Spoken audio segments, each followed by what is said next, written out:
Nilou has come back to grace us with her beautiful dance and alongside a new skin. Nilou is a very interesting character with many pros and cons.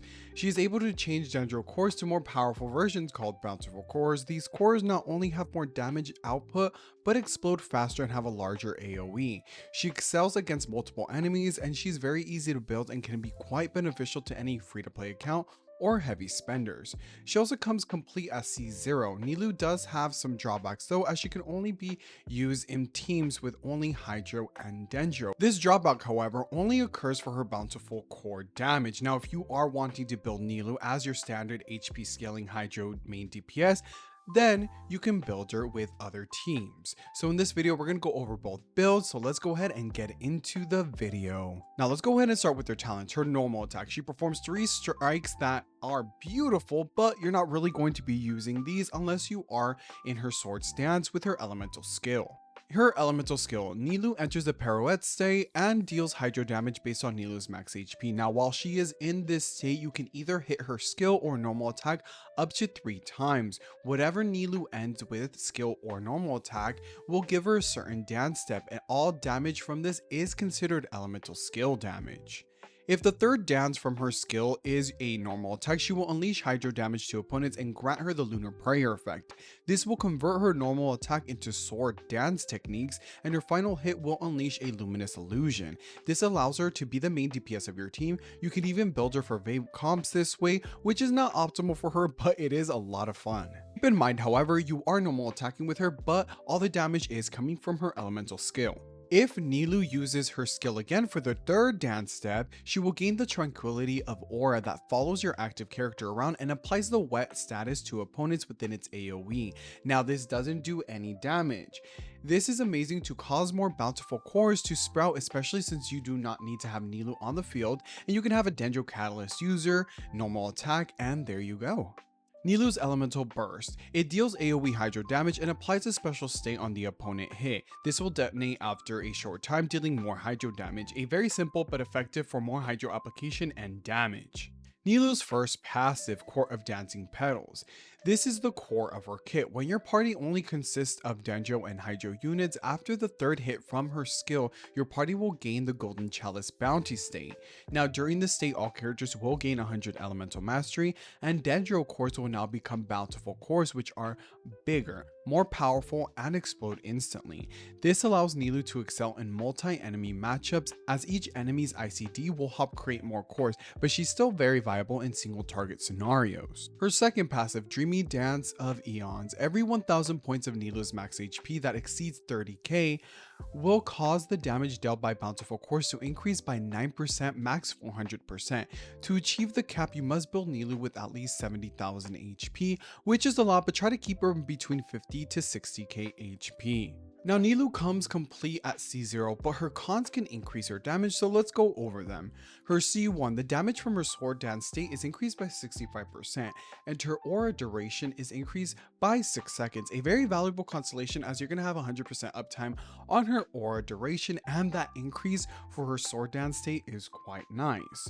Now, her C2, it decreases the resistance of Hydro and Dendro to enemies, which is amazing for the entire team. Her C4, after the third dance step of her skill that hits opponents, Nilou will gain 15 energy, and the damage from her burst is increased by 50% for 8 seconds. A pretty great damage boost and some energy regen.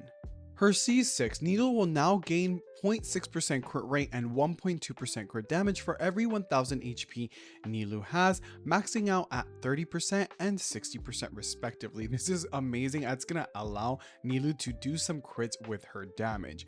But in my opinion, her C1 is her best constellation. But again, you don't need any, as she works great at C0. Alright, so now with her kit out of the way, how do we build her? Well, for her talent priority, if you are using her off field with her aura state, then focus on her burst, then skill. Her normal attack can be left at 1 unless you do want to level that up. If you're using her in the sword dance state, then level up her skill, then burst, and then normal attack can be left alone. For stat focus, you are going to want to run her with HP or energy regen if you want to burst consistently, HP, and for subsets, more HP, energy regen, flat HP, and elemental mastery. To burst every rotation, you are going to want to have at least 170 energy regen for her, but again, you don't need to burst every rotation, so this isn't needed. If you want to ignore her passive skill for bountiful cores, you can build her as an HP scaling Hydro DPS. This will be using Nilou in only her sword dance state as a main DPS, which you are going to be normal attacking with. For stats, you are going to want to focus on HP, Hydro damage, and crit. Substats focusing on some more HP, crit, and EM. Now for artifact sets, for both builds, a 2-piece HP percent is the best option for her, granting you 40% more HP. If you use her on field, the 4-piece glow set is another great option, as the self damage from the cores will count for the stacks, increasing her skill damage that comes from her sword stance and her burst.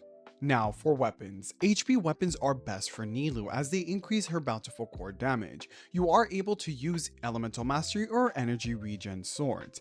EM weapons are best suited for when she triggers the bountiful cores or vape comms.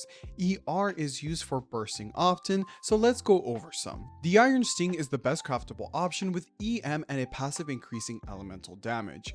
The Zyphos Moonlight is a 4-star gacha option that has EM and also has ER in the passive. The Sacrificial Sword is a great, especially when you are using her on field. Now the Dock Hands Assistant is her best 4-star option. It has the rare HP percentage substat.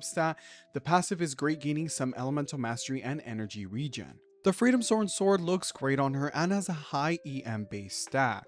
The Jade Cutter has crit rate, which makes it ideal weapon for a main DPS Nilou. The HP increase is also great for her. Her best in slot is the Key of Kajni's suit with a high HP substat and a passive that increases not only her elemental mastery but all of your parties. Now for team comps, for bountiful core comps, it is hard to control who gets to proc the core, so a triple Hydro team with one Dendro unit as a main carry, building them with triple EM will work, so teams like Yelan, Kokomi, and Nahida as the main carry.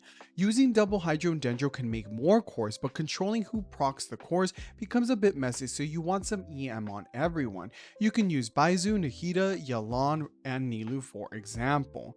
The best free-to-play team would be the Dendro Traveler, Kali, and Barbara. For vape comms, you can use off-field pyro units like Toma, Xiangling, or Dea, and one VV Shredder like Kazuha, Sucrose, or Venti.